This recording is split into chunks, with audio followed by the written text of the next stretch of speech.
Hey ladies and gentlemen, welcome back to the channel. As always, it is Nick here back with your daily crypto news and analysis, and today we're going to be talking about Xinfin or XDC. So sit back, relax, and before we fully jump on into this video, I do just want to ask guys to please leave a like on this video. It does help the channel grow immensely, and of course I always do greatly appreciate it. And if you do find any of the information in this video valuable or useful or interesting in any sort of way possible, definitely hit that subscribe button and turn notifications on to never miss a future update. Now, with all that in mind, I have been watching Bitcoin very closely. I have been watching the dollar and also the major indices, as I have been telling you guys for the longest time to do so, because it has been showing us a little bit more of a better picture on where this market is really kind of headed. I will say this, I have been watching Xinfin closely to hit my targets. We are actually in the demand zone. I've been talking to you guys about this demand zone for a while. I said that we will basically test these levels back here. We are basically on that support zone. If we don't bounce from here, we will be seeing 4 cents being tested, which is of course the bottom figure of the summertime going back to May. But if this level is not held, we will be seeing much lower prices. So just prepare. I've been telling you guys that throughout the last couple days. The RSI and the volume here is very weak still. And of course, in terms of the Bitcoin pairs for a lot of these altcoins, they're looking fairly rough.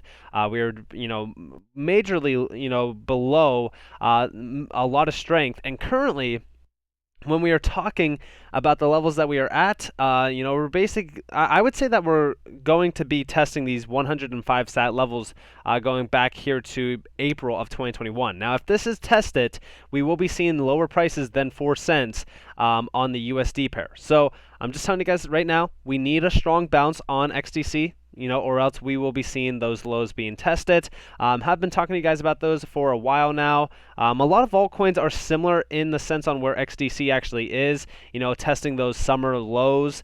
But I would like at some point in time to see a higher low being made on XDC. In fact, I wouldn't be too mad if we had the top of this major demand zone basically being held for support, which is at around almost 5.5 cents. But we have some time until that does occur. I'm still watching Bitcoin until we do see that major flip on Bitcoin to around like 48K, if you will. So until those levels are met, I'm not going to be too bullish on a lot of these altcoin holdings. I'm not buying XDC yet. I know it's in my major demand zone, but I just think that we can see much lower price action. And if, hey, we don't see those lower price action moves, I'm totally fine with DCAing up instead of DCAing down. So with that being said, let's move on and let's talk about some exciting things happening within the Xinfin ecosystem. So first off, we see this MAS2 Migrate MEPS plus 2 ISO 222 in June of 2022. Now, I just want you guys to understand that the ISO 222 is just a messaging format. It doesn't make me anywhere, bullish. What makes me bullish is the things behind the scenes that are moving within the ISO 2022 update. So first off, we do see the upcoming platform will first be used by the Monetary Authority of Singapore, and of course the 12 major entities which are involved in creating a seamless banking experience also plan to propose it to central banks from the United Kingdom, United States, India, Thailand, the United Arab Emirates, Hong Kong, Indonesia, and Qatar. So these are some major areas around the world. This is central banks, of course, and this is also utilizing the company's blockchain-based TradeTech validation registry to help banks detect fraud in real time. We do see that the pilot helped them reduce the chance of duplicate financing from different bank lenders for the same trade inventory, and of course this is built over R3's Corda. And we've been talking to you guys about, R3 Corda and the major connections between Xinfin and, of course, R3 Corda. And a lot of this is, some major updates within, of course, the trade finance area as well. This is trade doc validation for banks, 25 plus banks and counting through Singapore MAS and ABS, along with the support from ESG, have completed this with 25 plus banks in Singapore. And we know Singapore has been making some major, strides within, crypto adoption and use. So this is interesting.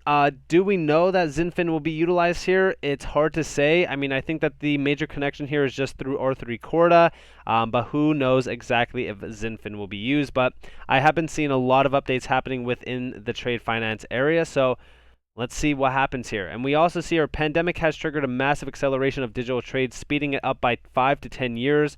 Electronic documents are becoming valid in the global supply chain and jurisdictions around the world.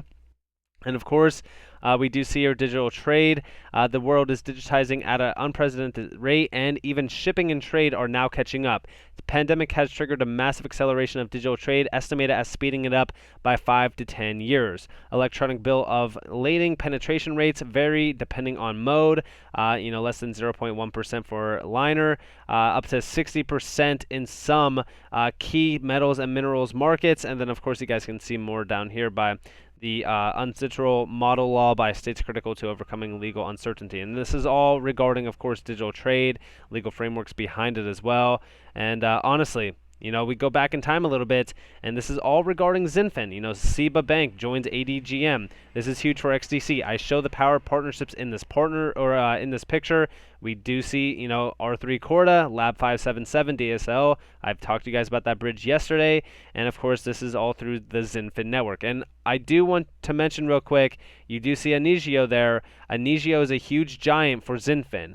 And guys, a lot of things have been, ramping up, especially in the trade finance area. And Xinfin is at the heart and soul of almost all of this.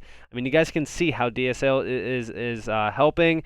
They're basically that bridge for Xinfin and these major networks around the world. And we do see there's Xinfin and there's Trustology as well. You guys could read all about this. You could see the bridge between Xinfin and like Corda and stuff like that. This is huge for interoperability as well in trade finance. So a lot of the things that we are seeing happening within the Xinfin ecosystem all revolve around trade finance, and this is a massive market. And I'm just excited to see a lot of this come to fruition, especially even in terms of DDoC. Like this is actually talking about that DDoC update. Guys, focus on the bigger picture, and we do see here another use case is the XRC 1155 feature built on the Xinfin network, which allows to send multiple different token classes all into one transaction. And then here are some of those functions of it. I believe that I just talked to you guys about this the other day, but the thing that I want to talk to you guys about is actually NFT support, because we have been seeing a lot of updates within NFTs. I'm actually going to be talking about the NFT support at the end of this video and really kind of address a major project that is actually being built within the Xinfin ecosystem as well. But first off, I do want to talk to you guys about the major ties to IBM. So here we have, that's from Andy Martin, who is a blockchain design leader at IBM, and he mentioned Xinfin in this note. I'll leave you, folks here to imagine what Xinfin is all about. XDC is going to be a leader in the global trade finance area, and here we have, wow, what an exciting few days with enterprise announcements on tokenization left, right, and center, all on hybrid public/private chains. R3 with Xinfin, HLF with Hashgraph, and now the Palladium fund issuing Palladium with full provenance on Atomize. Wow, just wow. Now we have the token issuance, and we already had digital asset custody. Now all we need are some more digitally native payments in fiat CBDC/stablecoins. Here is, born over these days, the long announced token economy. And guys, things are moving very, very fast, but IBM is also a direct connection with Xinfin, technically, because when you're looking at what Xinfin is also, or IBM is focused on, it's the same thing that Xinfin is also focused on, which is blockchain trade finance solutions. Guys, IBM is in major markets, but we do see here 60% of SME trade finance requests are denied, $1.5 trillion in the resulting global trade finance gap. Reimagine what's possible, lower risk and operational costs, find new opportunities in markets, establish leadership in a new era of trade. I mean, the connections to IBM with Xinfin, are small. There's only been a few mentions, but I'm just saying, when we are talking about trade finance, we know who the leader is behind this. This is, of course, the IBM blockchain solutions for trade finance. Like, this is their own solutions. But I wouldn't be surprised if a lot of these connections were bridged back to Xinfin. I still think that a lot of these markets will still need interoperability between them anyways. That's why we even look at that DASL bridge that Xinfin basically is now a part of, which of course will most likely be able to connect to major banks that are within the trade finance area. And also, I talked to you guys a little bit about this. So TradeTech Connect is now a new trade risk distribution channel for Commerce Bank, aka and Texel. This is exactly what I'm talking about in terms of connecting these major networks to one, more so, an interoperability way of kind of, producing major updates within the trade finance area. But I want you guys to all understand that this is through giants within the banking scene that are focused on trade finance as well. Like Commerce Bank, for an example, has, this is the leading bank for SMEs and a strong partner to around 30,000 corporate customer groups and around 11 million private and business customers in Germany. So again, these are giants. We actually see that they handle 30% of the German foreign trade and is internationally represented in almost 40 countries in corporate customer business as well. So again, you got to realize the sheer amount of volume behind some of these partnerships.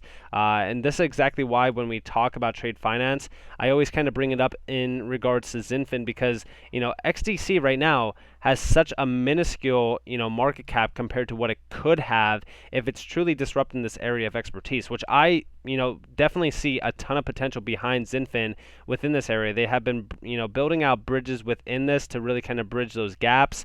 And, the SME, market for this as well is over $1 trillion. So just imagine the amount of money that Xinfin will basically swallow up within the trade finance area, and XDC as a settlement token on this network will basically be worth. It's going to be very interesting. And last but not least, I want to talk to you guys about the NFTs that are on the Xinfin network. We actually see our Super Bulls NFT sold 1,000 NFTs, number 1,000 NFT, the Casterman Advisory Bull, for a whopping 100,000 XDC in under 15 seconds. And we actually seen them announce this.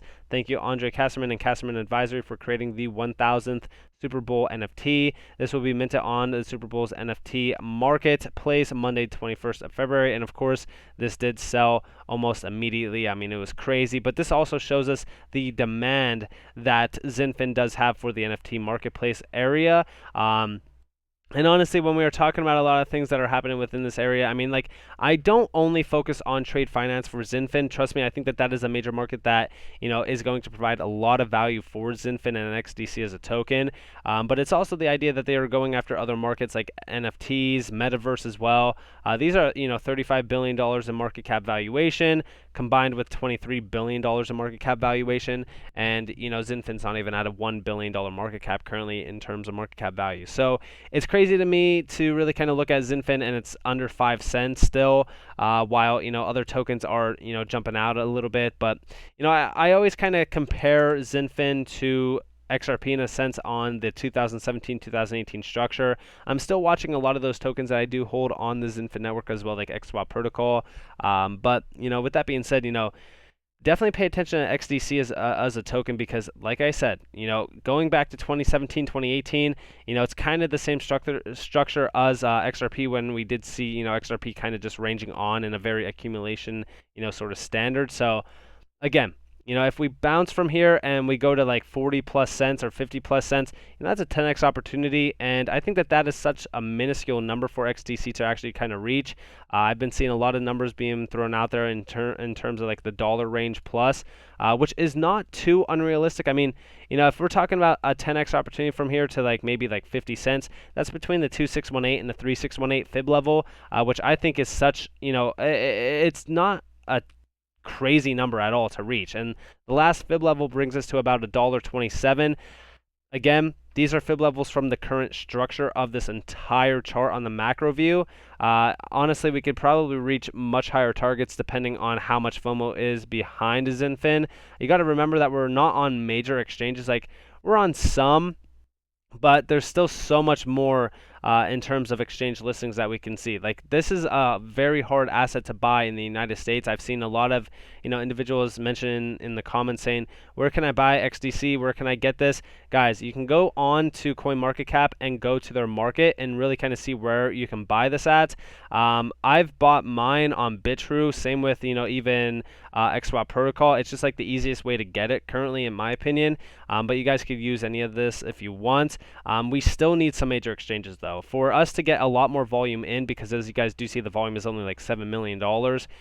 To get a lot more volume into Xinfin, we still need some major exchange listings. So that's like the major key focus here, in my opinion, and I'm waiting for, of course, those exchange listings to happen. So with that being said, I hope that you guys enjoyed this video. If you guys did, definitely leave a like, subscribe, turn notifications on. If you guys want more free content, you guys are more than welcome to follow me on Twitter and join the free Discord down in the description below. As always, I hope that you all have a beautiful day or a beautiful night wherever you guys are in this beautiful world. This has been Nick. Peace out, guys.